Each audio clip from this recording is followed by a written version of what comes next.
Nous retrouvons donc la partition polyphonique à 4 voix, une partition pour guitare, et nous n'avons toujours pas réglé le problème de collusion des ampes et de la ligature, hein. C'est une jolie pagaille.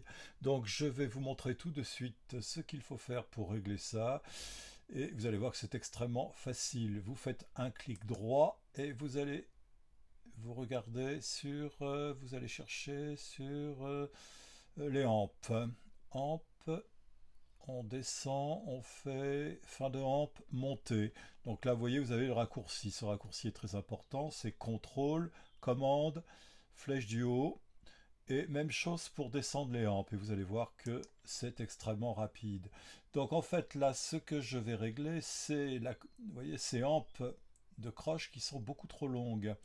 Donc je vais enlever ma barre, la barre qui permet d'allonger les valeurs de notes. Donc vous voyez, j'ai cliqué ici cette croche, donc Alt, commande et flèche du haut, et vous allez voir, vous voyez, c'est extrêmement simple. Je fais la même chose sur la rampe. Alors attendez, je vais disposer autrement la barre de défilement. Donc je sélectionne cette croche et là je monte aussi. Vous voyez que c'est extrêmement rapide. Alors après, je peux travailler. Vous voyez, je peux plus ou moins raccourcir ces hampes, placer la ligature. Bon, là, j'insiste pas, mais je peux redescendre tout ça pour que ce soit joli esthétiquement. Vous voyez, pour essayer d'harmoniser, on peut avoir les longueurs de hampe par défaut, enfin par défaut. On peut avoir des longueurs de hampe personnalisées. Voilà, donc ça, c'est un premier point. Vous avez vu que c'est vraiment, cela se règle très rapidement.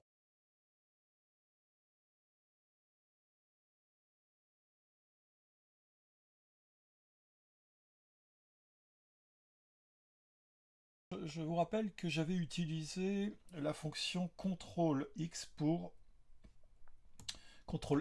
éclater la polyphonie, hein, ce qui était bien pratique pour placer les notes sur les voix que l'on souhaitait. Donc CTRL X pour ouvrir, pour exploser, pour éclater la polyphonie, pour exploser la polyphonie.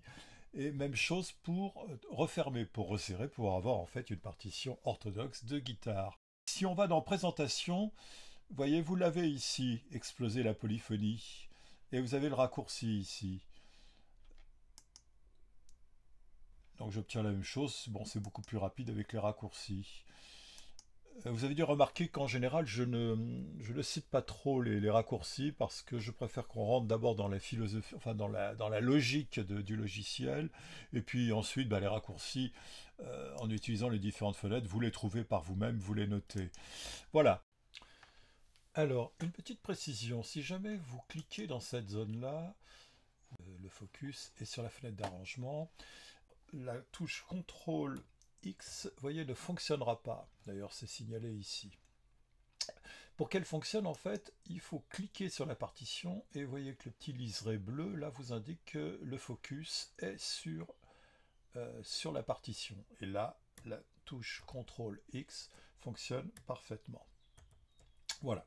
Alors, pendant que je suis dans cet environnement, c'est-à-dire que là, la polyphonie est explosée, hein, pour reprendre la terminologie de logique, j'en profite pour vous montrer une petite astuce. Imaginons par exemple que cette ligne qui correspond à la voix 2, cette ligne musicale, vous vouliez la passer sur la voix 3, sur le canal 3. Et bien là, vous voyez qu'en grisé, dans les parties grisées, on voit très bien on voit en fait toutes les notes sélectionnées. Donc il suffit que je prenne au hasard une de ces notes, par exemple celle-ci, et je fais glisser donc, vous voyez, je vais directement sur le canal 3. Je vais sur une autre note sélectionnée, je prends ici et je fais glisser sur le canal 2, et vous voyez que l'ensemble de ma ligne musicale est passé sur la ligne 2. Voilà. Maintenant, je vais passer. Alors, on va d'abord écouter. Je vais d'abord écouter ma partition pour voir si elle me convient. Ici, j'ai modifié. Il y avait un la initialement, je l'ai mis en sol. Donc, on va écouter.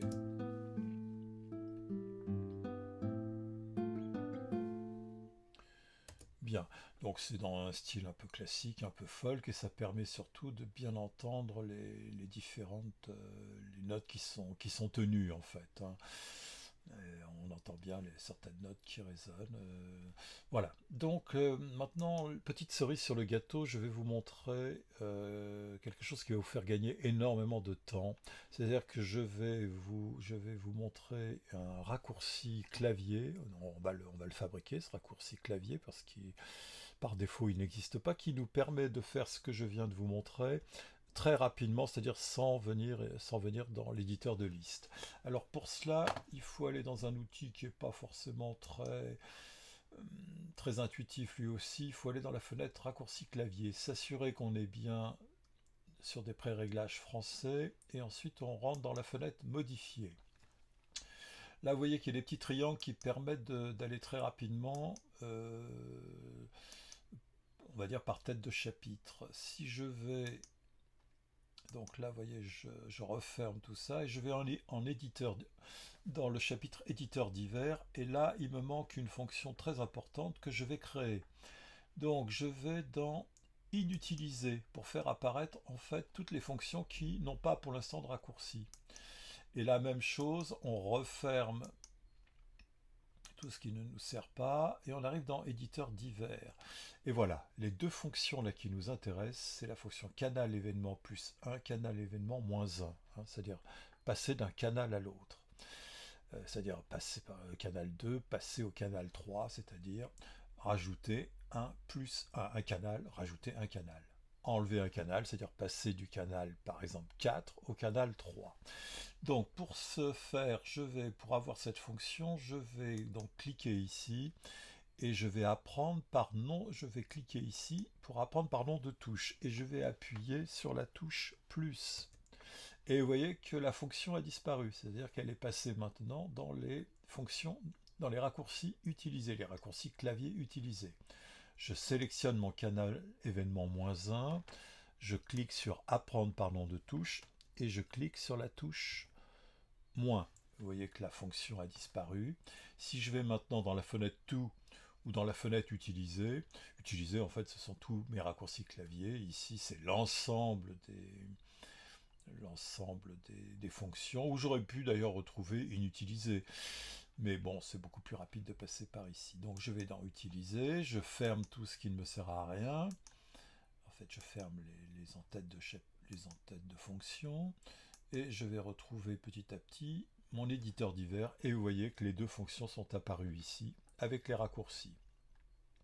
Voilà, donc je ferme ma fenêtre de raccourci. Et nous allons maintenant mettre en œuvre ce raccourci clavier. Je sélectionne toute ma ligne musicale ici qui correspond à la voix 2, au canal 2. Et regardez, je vais appuyer sur la touche plus. Vous voyez, j'ai rajouté, en fait, j'ai changé de canal, puisque j'étais au canal 2, je rajoute un canal, donc je passe au canal 3. Je pourrais passer au canal 4, j'appuie sur le plus, vous voyez, mais là, toutes mes subtilités rythmiques disparaissent. Donc, j'appuie sur la touche moins, et je suis passé du canal 4 au canal 3. J'appuie de nouveau sur la touche moins, et je suis repassé au canal 2. Voilà, donc vous voyez que ça c'est un outil formidable qui va vous faire, enfin c'est un raccourci vraiment qui va vous faire gagner un temps incroyable. Regardez, je sélectionne une note, j'appuie sur la touche plus pour donc rajouter un canal, je passe en canal 3, hein, c'est-à-dire en voix 3. Voilà, je reviens. Voilà, là vous êtes maintenant, vous êtes équipé, hein, pour, écoutez, pour travailler extrêmement rapidement et surtout pour avoir une partition d'une très grande clarté.